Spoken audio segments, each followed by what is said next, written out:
Hey, this is Anney. And Samantha. And welcome to Stuff Mom Never Told You, a production of iHeartRadio.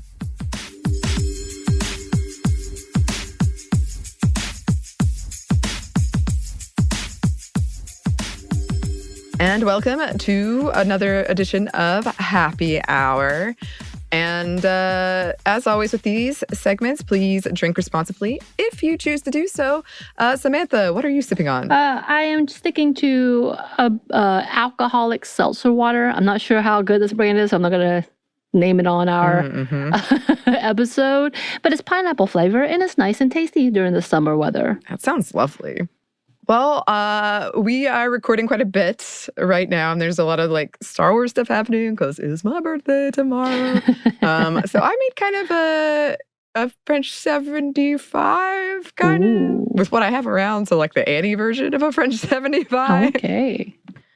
Also, the season finale of Only Murders in the Building was last night. So I woke up, I was up really, really late, and I woke up really, really early to watch it. So a little tired. Yes. Doing a whole celebrations. Yeah. Silly me. I thought it already played everything. So we do a whole thing where we binge the entire thing. And we came up on the last episode. I was like, oh no, it's not finished. I was wrong. So I didn't get that last episode. I think that was probably my fault. Is that why? Is this all your fault? Well, because usually Hulu tells you, how many episodes are left and how long they are and what they're called and all that stuff. And so I only saw 8. So I thought there was only 8, but it turns out there were 10. And I definitely told you and your partner that the season finale was 2 weeks ago, because that's what I thought. It's over. And I was like, yeah, absolutely. Son of a, as we hit the last episode. We just got to sit there no. It's okay. Yeah, it's okay. No. I stayed up really late watching a bunch of Star Wars stuff, and then I woke up really early to watch it. Have you watched The House of Dragons yet? The first episode? Have you? Yes, we watched it, and then we watched all the extras, because that's what we do. Was it good? Should I watch it? It is good. The conversation, we are hopeful. So I'm okay. I didn't love the ending, but I didn't think it was awful. Everybody else that I know are this is the worst ending to one of the best shows. How could they ruin this series? The level of anger is palpable. And I was like, okay. All right. So people still have a lot of bitterness, as we talked about previously, to the series. So I think we watched the extra to see what was promised. Well, what is, try that again. We watched the extras hoping to see a better take. And they wanted to be reassured, / they being the fans who are still mad, want to be reassured that it's going to be better than the last one round. And because Martin is actually heavily involved, apparently he has his own production studio called GRRM, which obviously, there you go, the clicking, right? And it's heavily involved, and he is one of the creators this time and not just a producer. So there's a little more hopefulness to this route.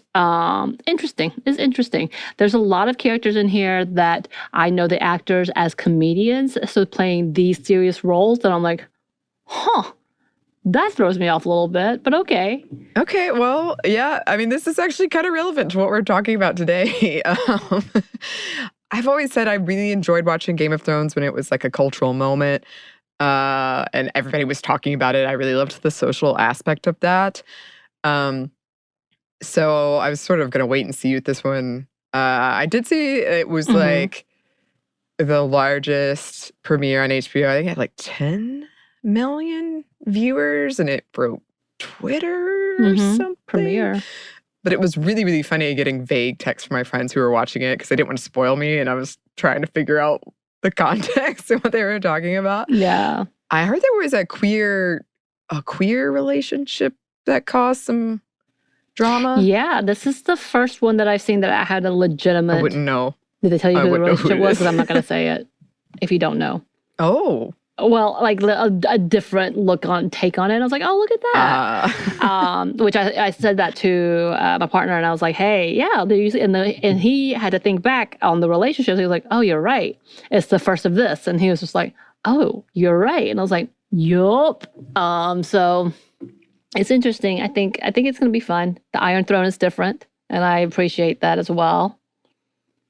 You know, they spent a lot of money. A lot of money. Well, I've been thinking about this recently because we just keep seeing a lot of news items about how, like, Netflix is in turmoil and HBO Max is in turmoil and the streaming wars. I'm like, but how much did you spend on Stranger Things? How much did you spend on this show? And then, I sent you a text.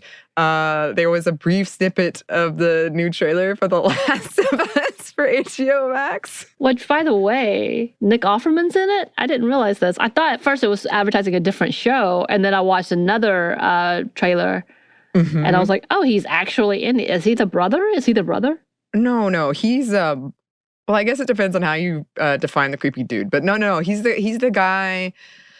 He's the guy in that town that they go to early on in the first one when they need, like, a car, or they need a battery or something.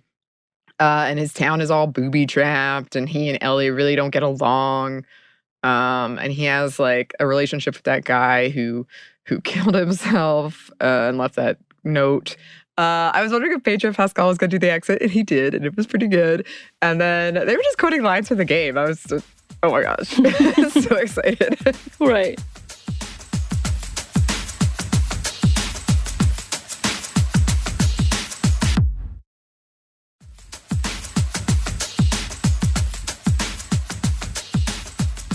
So we are doing an episode where I'm just going to talk about my pre-con nerves, I guess, or what I'm feeling going into Dragon Con, which is coming up. And in fact, I believe as this comes out, it's going to be September 1st, and that's the first day of Dragon Con.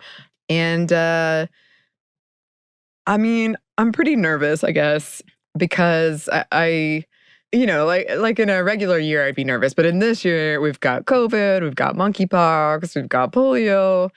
So there's all of that, and it's just not going to be the same, it shouldn't be. Yeah. But it does make me sad. I have somebody who's coming for the first time this time, so it's not going to be the same for them.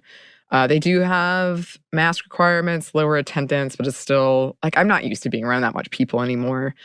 And then my cosplay, I have put off a lot of stuff. So my Disco Luke cosplay is coming along. I think it's going to look great. I thought it was going to give me my Mark Hamill tweet, but then I found out he really doesn't like that costume, so who knows. But I'm going to do it anyway because I love it, and it's too bad. It will never go away. Mm-hmm. And then I have my cool Stan Luke, which is my Winter Soldier Luke Skywalker mashup. That one needs a lot more work, and I only have one more weekend to do it, so that's a little nerve-wracking. And that is obviously because of Sebastian Stan looks like Mark Hamill, and I didn't realize it, and apparently I have a type. Mm-hmm. But I'm nervous about that too, just because I've gained a lot of weight during the pandemic, and I know I hate that I think that, but I do think that.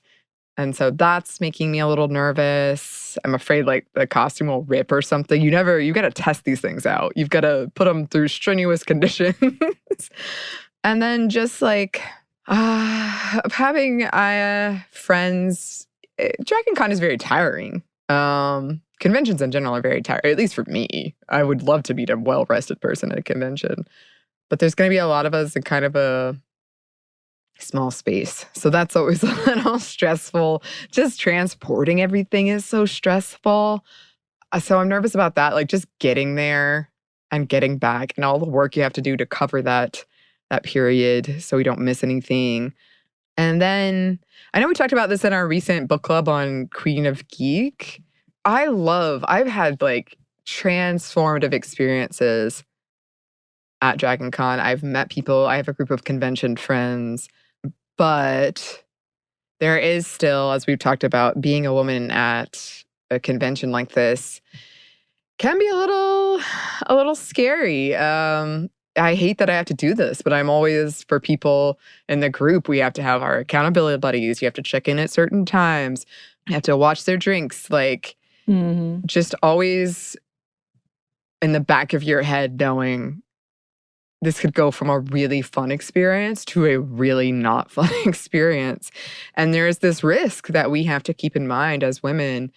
And I mean, it's a given you'll probably be harassed by somebody. And I've had many experiences where I want people to go and have fun, and I don't want to hover too much, but at the same time, I'm concerned. I'm worried, especially if there's like alcohol involved.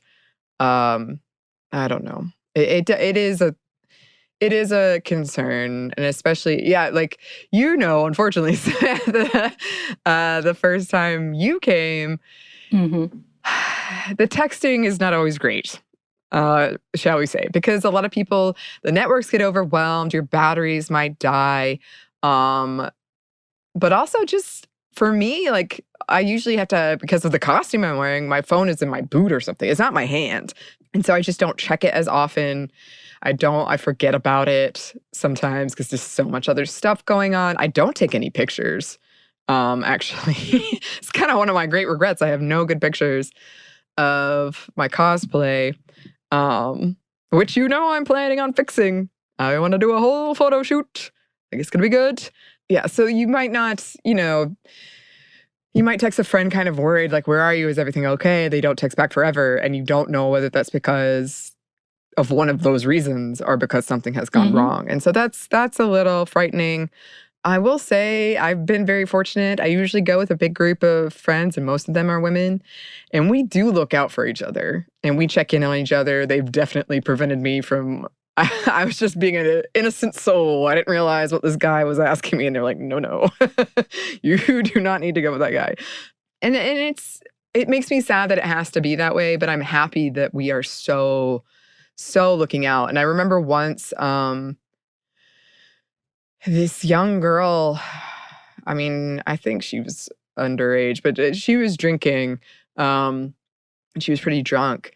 And there was no doubt in my mind. I'm going to make sure she's fine. I got her some food. I got her some water. I made sure she got where she needed to go. And it wasn't a thing I was annoyed about. It was just like, I don't want her to have a bad experience. I don't want this to become a memory that should have been a fun thing, and it becomes a very negative thing. So that's super important to me. And it really is beautiful. I hate there are all these negative aspects and all these risks. And I was there that one year where people threw these really heavy chairs from the 12th floor, and I was out on like the smoking terrace, and that's where they threw them. And I like raised my Captain America shield and kind of deflected it. I mean, it wasn't coming straight at me, so I would have been fine, but I kind of the shield. But somebody ended up in the hospital, and it's things like that. I'm like, why? You're ruining everything. Well, I'm excited. I'm nervous, but excited. I did get a sparkly like glitter mask, gold glitter mask. So that's cool. Maybe I'll have some pictures and I'll share them. Hopefully it's going to be a good time for all of us. Hopefully I don't get COVID. But yeah, I think we're going to do a revisit on the other end, and hopefully it is a happy revisit. I've said hopefully a lot, but that's what I'm hoping for. In the meantime, cheers. Cheers. And listeners, oh, please, if you've been to any conventions, if you have any cosplay you want to share, let us know. You can email us at stephanie@momstuff@iheartmedia.com. You can find us on Twitter @momstuffpodcast or on Instagram @StuffI've-Never-Told-You. Thanks, as always, to our super producer, Christina. Cheers, Christina. And thanks to you for listening. Stuff I've Never Told You is a production of iHeartRadio. For more podcasts from iHeartRadio, you can check out the iHeartRadio app, Apple Podcasts, or wherever you listen to your favorite shows.